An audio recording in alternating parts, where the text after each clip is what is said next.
বন্ধুরা, আজ আমি যাচ্ছি এক রহস্যময় অভিযানে সুন্দরবন, রয়্যাল বেঙ্গল টাইগারের ভূমি, কুমিরের রাজত্ব আর হাজারো গল্পে ঘেরায় বনভূমি আমাকে টানছে অনেক দিন ধরে।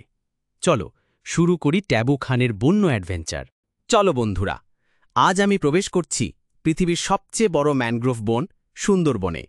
নদীর কূলে কূলে গাছের ছায়ায় লুকিয়ে আছে হাজার গল্প।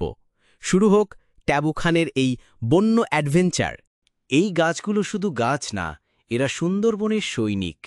জলের ওপর দাঁড়িয়ে থাকা এই শ্বাসমূলগুলো প্রকৃতির বিস্ময়।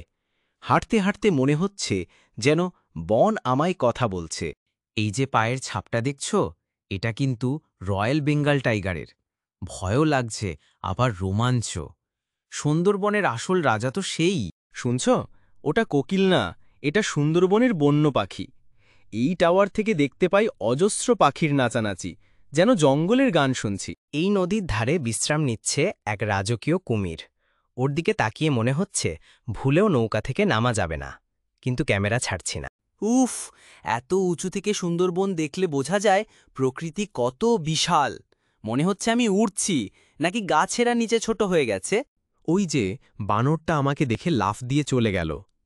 এই জঙ্গলের প্রাণগুলো আমাদের মতোই, একটু ভয় পায়, আবার কৌতূহলীও বটে। তোমরা জানো, এই জায়গাটায় ৩টে নদী এসে মিলেছে, যেমন ৩টে গল্প একসাথে মিলে হয় একটা ইতিহাস। এখানে দাঁড়িয়ে মনটা একেবারে শান্ত। এই চাচা আমাকে শিখাচ্ছেন কিভাবে জাল ছোড়া হয়। সুন্দরবন শুধু গাছ না, মানুষও এর আত্মা। এদের জীবন যেন নদীর স্রোতের সঙ্গে বাঁধা। রাতের জঙ্গলে আগুনের আলো, আর দূর থেকে শোনা যায় হরিণের শব্দ।